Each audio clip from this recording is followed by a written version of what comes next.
नमस्कार बच्चों, इकोनॉमिक्स अड्डा में आप सबका स्वागत है।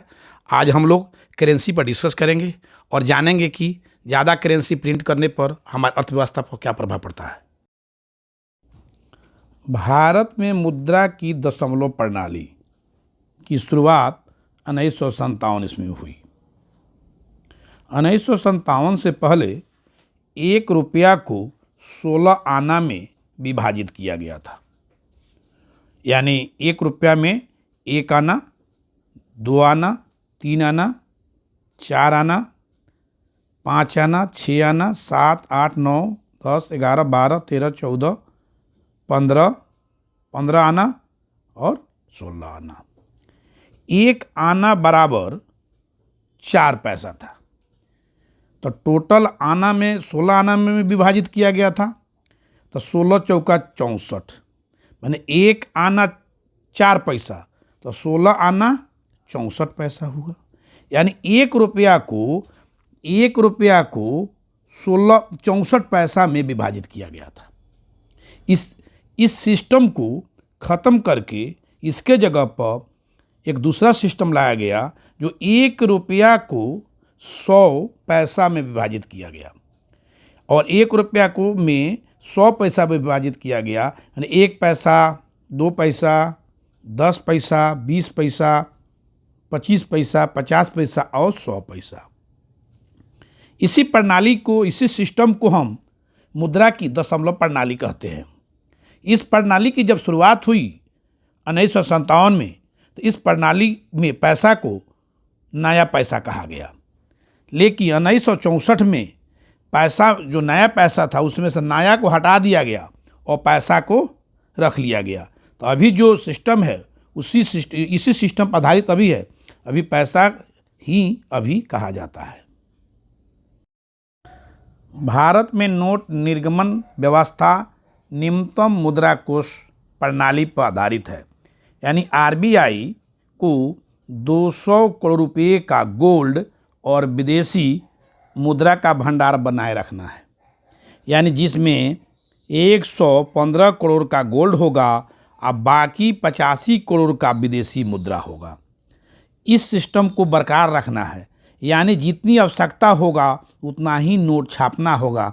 अगर आवश्यकता से अधिक नोट छाप देंगे तो देश में बेरोजगारी हो जाएगी, देश में इन्फ्लेशन बढ़ जाएगा। एग्जाम्पल से हम समझते हैं। यानी जितना ज़रूरी है, 100 का जरूरी नोट का है तो 100 छापेंगे नोट, 99 छाप सकते हैं, लेकिन 101 नोट नहीं छाप सकते हैं। देखिए ज़्यादा नोट छापने से अर्थव्यवस्था पर क्या प्रभाव पड़ता है। एक देश है, वहाँ 10 लोग रहते हैं। अब प्रत्येक लोगों के पास 100 रुपया है, तो उस देश में टोटल कितना रुपया हुआ?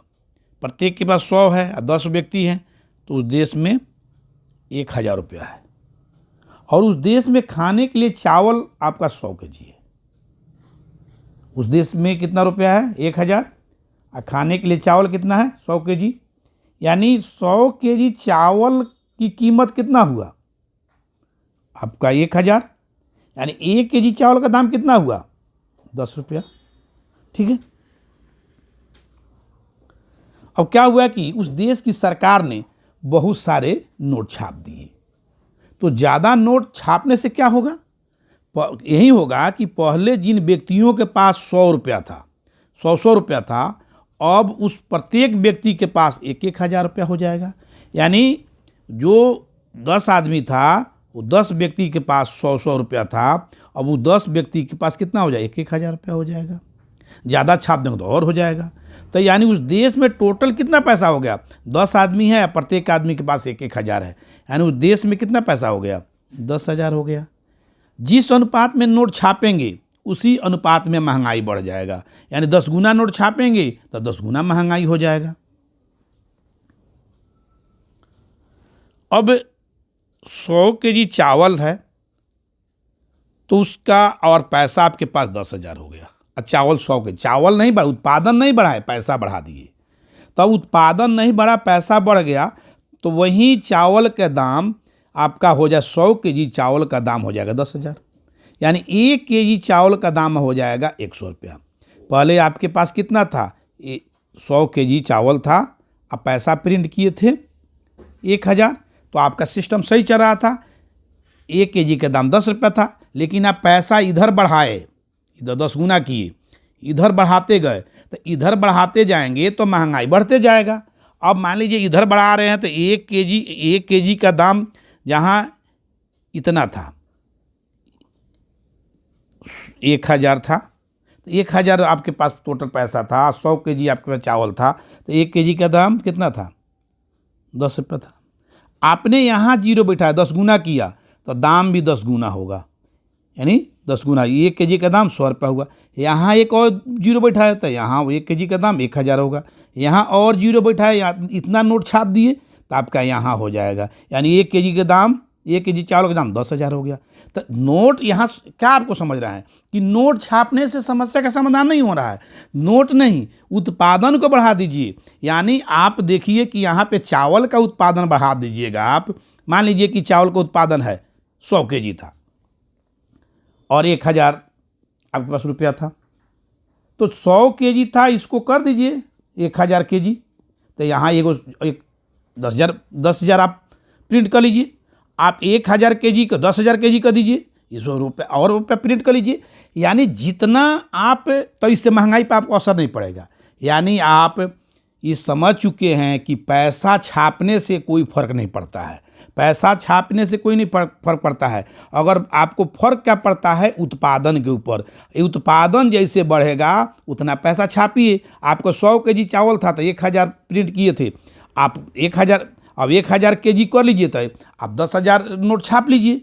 आप 2000 कुंटल कर लीजिए तो आप 1,00,000 छाप लीजिए। यानी जितना उत्पादन कीजिएगा उतना नोट छापिए, आपकी अर्थव्यवस्था पर कोई प्रभाव नहीं पड़ेगा। मान लीजिए कि मान ली अंडा आपके पास 10 है, ये अंडा है 100 रुपये आपके पास है, तो एक अंडा का दाम 10 रुपया था। अब क्या किए कि इसको छाप दिए 1000 कर दीजिए, तो अंडा, अब एक अंडा का दाम कितना हुआ? 10 रुपये हो जाएगा। इधर फिर छापते गए, अंडा का दाम बढ़ते जाएगा। इसको मैनेज करना है, अंडा के दाम को मैनेज करना है, तो अंडा का संख्या बढ़ाइए, अंडा का उत्पादन बढ़ाइए, गाड़ी का उत्पादन बढ़ाइए, सामान का उत्पादन बढ़ाइए। यानी महंगाई कंट्रोल करना है तो पैसा छाप कर महंगाई कंट्रोल नहीं किया जा सकता है। महंगाई कंट्रोल करना है, वस्तु का निर्माण कीजिए, उत्पादन को बढ़ाइए। जैसे जैसे उत्पादन बढ़ेगा वैसे वैसे पैसा बढ़ता चला जाएगा। पहले अपना उत्पादन कम था तो अपने पास पैसा भी कम था, अब उत्पादन बढ़ रहा है तो पैसा भी बढ़ रहा है। जैसे जीडीपी आपका बढ़ेगा, जीडीपी आपका बढ़ा, उस जीडीपी के कम 2 से 3% के रेशियो में पैसा छापा जाता है। मान लीजिए आपका जीडीपी 100 रुपया है तो आप 5 रुपया छाप रहे हैं, सपोज कीजिए, तो आप अपना जीडीपी को 1000 कर दीजिए, तो आप 1000 तो 50 पर छाप लीजिए। तो ऐसे ही होता है, जैसे जैसे जीडीपी बढ़ेगा वैसे वैसे अपना संसाधन जैसे जैसे बढ़ेगा, जितना वस्तु का उत्पादन ज़्यादा बढ़ाएंगे वैसे नोट छापते जाएंगे, तभी जाकर आपकी अर्थव्यवस्था कंट्रोल में रहेगा। नहीं तो सिर्फ नोट छापना कागज़ के बराबर है, उसका कोई वैल्यू नहीं है। प्रागैतिहासिक काल में वस्तु विनिमय का माध्यम मछली था। जैसे अभी के डेट में क्या है, कोई सामान खरीदने जाते हैं तो विनिमय का माध्यम क्या है? पैसा है, करेंसी है। उस समय करेंसी नहीं था, क्या था? करेंसी की जगह क्या था? मछली था। सिंधु घाटी सभ्यता में वस्तु विनिमय का माध्यम क्या था? बार्टर सिस्टम था। बार्टर सिस्टम होता है कि जैसे आपके पास आलू है, मेरे पास प्याज है, किसी के पास चावल है, किसी के पास गेहूं है, किसी के पास दूध है, किसी के पास चीनी है। तो एक दूसरे से हम लोग एक्सचेंज करते थे, एक दूसरे से हम लोग एक्सचेंज करके एक दूसरे काम, कोई किसी को प्याज देता था, कोई किसी को आलू देता था, कोई किसी को चावल देता था, कोई किसी को दूध देता था, कोई किसी को चीनी देता था। इस सिस्टम को हम बार्टर सिस्टम कहते हैं। तो ये सिस्टम किस में था? सिंधु घाटी सभ्यता में था। वैदिक काल में वस्तु विनिमय का माध्यम क्या था? जैसे अभी करेंसी है तो उस समय वैदिक काल में गाय था। वस्तु विनिमय का माध्यम क्या था? गाय था। किसमें? वैदिक काल में। भारत में धातु मुद्रा का सर्वप्रथम प्रयोग 6वीं शताब्दी से प्रारंभ हुआ है। मुद्रा और सिक्का का सर्वप्रथम उल्लेख पाणिनि की पुस्तक अष्टाध्यायी में किया गया है। लेकिन सर्वप्रथम मुद्रा निर्माण का उल्लेख कौटिल्य के अर्थशास्त्र में किया गया है। भारत में सर्वप्रथम सोने के सिक्का जारी करने वाला था हिंद यूनानी था, जिसे इंडो ग्रीक कहा जाता है। भारत ने प्रथम सोने का सिक्का जारी किया।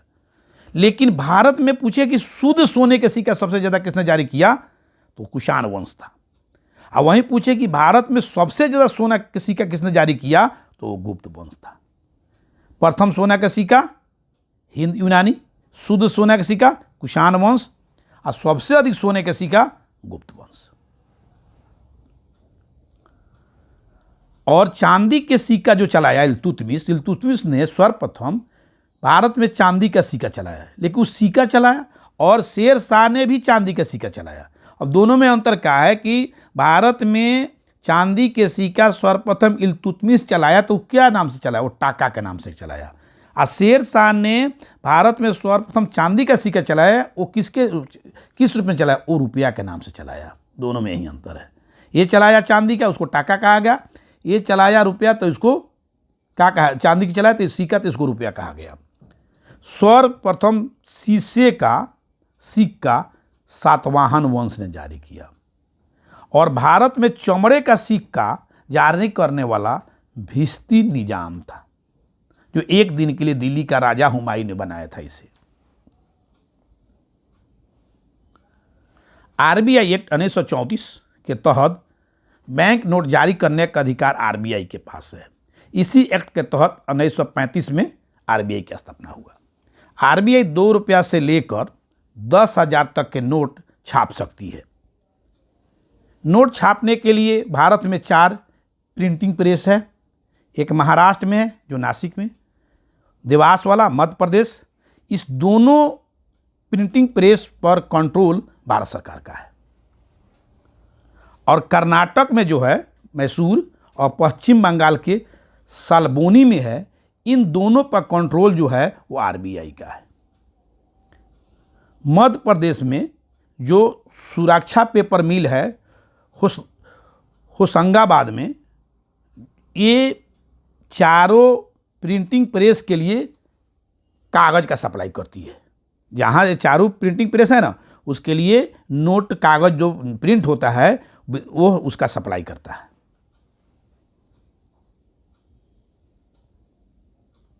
भारत में पहली बार कागजी मुद्रा जारी करने वाला बैंक ऑफ हिंदुस्तान था, जिसकी स्थापना 1770 में हुई थी।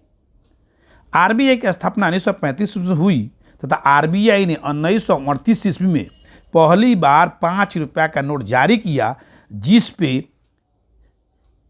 जिस पे किंग जॉर्ज सस्टम का फोटो लगा हुआ था। किंग जॉर्ज छठा का फोटो लगा हुआ था। आरबीआई ने 1934 में फिर नोट जारी किया, 100 रुपया का, 1000 का और 10,000 का। इन नोटों पर जेम्स टेलर का हस्ताक्षर था और फोटो किंग का ही था। आज़ादी के बाद पहली बार 1949 में भारत में नोट छापे गए। उस समय जो जज किंग था उसकी तस्वीर को हटा दिया गया और उसके तस्वीर के जगह पर भारतीय नोट पर अशोक स्तंभ लगा दिया गया। भारत का राष्ट्रीय चिन्ह अशोक स्तंभ को नोट पर लगा दिया गया, माने नोट पर छाप दिया गया। आरबीआई ने सर्वप्रथम 1969 में महात्मा गांधी के स्मरण के तौर पर पहली बार 10 रुपया और 100 रुपया के नोट पर महात्मा गांधी के फोटो छापा, माने प्रिंट किया। और 500 रुपये के नोट पर महात्मा गांधी का प्रथम बार फोटो 1985 में छापा गया। और 1996 से भारत के रुपये पर नोटों पर महात्मा गांधी का फोटो लगा दी गई। 1 रुपया के नोट पर आरबीआई के गवर्नर का हस्ताक्षर नहीं होता है, इस पर वित्त सचिव का हस्ताक्षर होता है। और नोट पर आरबीआई की जगह भारत सरकार लिखा रहता है। जैसे नोट हुआ तो यहाँ रहता है लिखा आरबीआई, और यहाँ लिखा रहता है गवर्नर का दस्तखत। तो यहाँ रहता है आरबीआई, जहाँ लिखा रहता है वहाँ लिखा रहता है भारत सरकार 1 रुपया के नोट पर। और यहाँ जो आरबीआई के दस्तखत होता है, आरबीआई गवर्नर का, उस पर होता है वित्त सचिव का दस्तखत। 1 रुपये के नोट छापने का अधिकार भारत सरकार को है। आरबीआई के पास जितना सोना रिजर्व में है और जितना फॉरेन रिजर्व है उतना ही नोट आरबीआई जारी कर सकती है। यानी मान लीजिए कि सोना आरबीआई के पास 2000 करोड़ का है तो 2000 करोड़ का नोट छापो। अब मान लीजिए आरबीआई का 1 लाख है, $1 लाख है, $1 लाख है, तो अब $1 में 80, तो 80 मतलब 80 लाख रुपया छाप सकती है। 80 लाख रुपया आरबीआई छाप सकती है। तो $1 में 80 रुपया, मान लीजिए आपके पास $50 है, तो $1 में 80 का है तो कितना नोट छाप सकते हैं? 4000 नोट छाप सकते हैं ना। उसी तरह का जितना सोना है उतना नोट। इससे होता है कि जितना सोना है, जितना फॉरेन रिजर्व है उतना छापेंगे तब जाके आपके नोट का वैल्यू रहेगा, नहीं तो नहीं रह पाएगा। अगर आरबीआई इससे ज़्यादा करेंसी जारी कर देती है तब क्या होगा? पैसा का मूल्य गिर जाए, जो बताए थे पीछे। लेटेस्ट डाटा के अनुसार अमेरिका के पास जो सोना है जो सबसे ज़्यादा 8134 टन, 8134 टन सोना है, 8134 टन सोना है। और जर्मनी के पास 3367 टन सोना है। इटली के पास 2451 टन सोना है। फ्रांस के पास 2436 टन सोना है। चीन के पास 1936 टन सोना है। इंडिया के पास 618.2 टन सोना है। आरबीआई ने आप नोट छापने की जो टेक्निक है, आरबीआई अपने 29 क्षेत्रीय कार्यालयों के माध्यम से आंकड़ा को इकट्ठा करती है और इस आंकड़े के आधार पर चारों प्रिंटिंग प्रेसों को साल के शुरुआत में ही बता देती है कि आपको नोट कितना छापना है। और प्रत्येक साल इस कंडीशन पर नोट छापता है। जो मान लीजिए कि नोट है फट गया है, उसके जगह पर नोट छापना है, उसके लिए कोई पैसा जमा नहीं करना है, सोना जमा नहीं करना है, विदेशी मुद्रा जमा नहीं करना है। जितना नोट गंदा हो गया, बेकार हो गया, उसके जगह पर छापना है, इसके लिए भी आपको कुछ नहीं रखना है, सोना या विदेशी पैसा नहीं रखना है। और तीसरा है कि वित्त मंत्रालय से विचार किया जाएगा और विचार करके नया नोट छापा जाएगा। वित्त मंत्रालय से डिस्कस कर आरबीआई कितना नोट छापना है। क्योंकि मान लीजिए कहेगा कि 100 रुपया था, जीडीपी 100 रुपया था, तो 5 रुपया नोट छाप रहे थे। तो अगर मान लीजिए इस साल जीडीपी 200 रुपया हो गया है तो नोट छापे बढ़ाएंगे, नोट तो 10 रुपया नोट छापेंगे। इसलिए डिस्कस होता है कि जीडीपी बढ़ गया, जैसे जीडीपी बढ़ेगा उसका 2 से 3% नोट छाप लिया जाता है। अर्थव्यवस्था में मुद्रा कहाँ कहाँ है इसका पता लगाने के लिए आरबीआई एक कोड जारी करती है जिसे M0, M1, M2, M3 और M4 कहा जाता है। इससे पता चल जाता है कि पैसा कहाँ कहाँ पे है। M0 का मतलब होता है जो पैसा चलन में है, और प्लस बैंकों का आरबीआई के पास जो जमा है, जैसे सारे बैंक CRR के रूप में जितना टोटल CRR होता है कि जितना बैंक के पास जमा होता है उसका मिनिमम 4% वो आरबीआई के पास रखना पड़ता है। ये पैसा हुआ। और आरबीआई के पास अन्य पैसा हुआ, जैसे आरबीआई के बताए हैं, पढ़े होंगे पिछले वीडियो में, तब समझ में आएगा।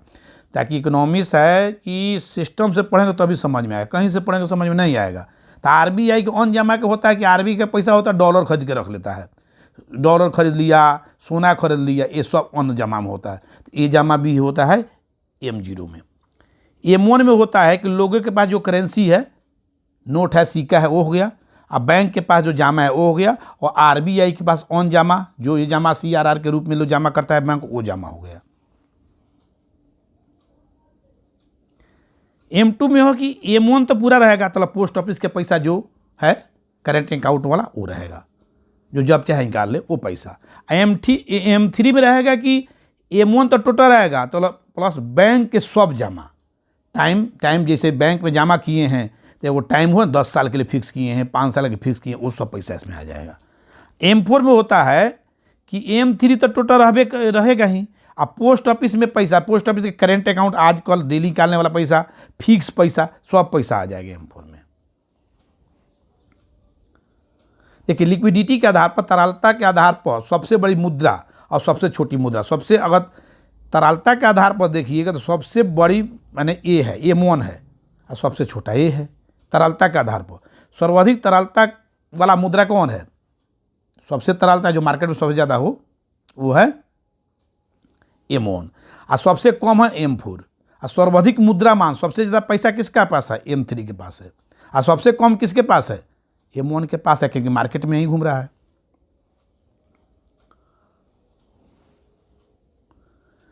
5 अप्रैल 2009 को भारतीय करेंसी के प्रतीक चिन्ह के लिए भारत सरकार ने प्रतियोगिता का आयोजन किया। इस प्रतियोगिता में लगभग 3500 लोग भाग लिए और इसमें सभी लोगों ने डिजाइन बनाया। रुपया का प्रतीक चिन्ह इन्होंने बनाया, लेकिन उदय कुमार द्वारा बनाया गया डिजाइन के प्रतीक को 15 जुलाई 2010 को भारत सरकार द्वारा स्वीकार कर लिया गया। भारतीय मुद्रा एक ऐसी मुद्रा है जिसका प्रतीक चिन्ह के रूप में जाना जाता है। पूरे विश्व में 5 ऐसा मुद्रा है जिसका अपना प्रतीक चिन्ह है। वो है US डॉलर, वह है रुपया, वह है पाउंड, वह है एन और यूरोपीय काउंटी की यूरो। ये 5 मुद्रा है जिसका अपना प्रतीक चिन्ह है। क्वाइंस एक्ट 1906 के अनुसार सिक्के का ढालने का अधिकार भारत सरकार के पास, लेकिन सिक्का जारी करने का अधिकार RBI के पास है। भारत में सिक्के ढलाई के काम देश के 4 टकसालों द्वारा किया जाता है। कोलकाता जो अलीपुर में है, हैदराबाद जो सैफाबाद में है, उत्तर प्रदेश जो नोएडा में है, और मुंबई। ये 4 जगह सिक्का ढलाता है भारत सरकार के आदेश पर। भारत सरकार 10,000 तक के नोट माने सिक्के जारी भारत सरकार 1000 तक के सिक्के ढाल सकती है, इससे ऊपर नहीं। इसके ऊपर ढालने के लिए इसमें संशोधन करना पड़ेगा। क्वाइंस एक्ट 1906 में, क्वाइंस एक्ट 1906 है ना, अगर 1000 से ऊपर का नोट ढालना चाहते हैं तो इसमें संशोधन करना पड़ेगा। देखिए 2000 के नोट पर मंगलयान का तस्वीर है, और 500 के नोट पर लाल किला का है, 200 पर सांची का स्तूप है, 100 पर रानी का वाव है, 50 रुपया पर हम्पी का फिगर है, तस्वीर लगा हुआ है, और 20 रुपया पर एलोरा की गुफा है, और 10 रुपया का नोट पर कोणार्क का सूर्य मंदिर है। धन्यवाद बच्चों। अगर आपको यह सेशन अच्छा लगा हो लाइक कीजिए और सब्सक्राइब कीजिए।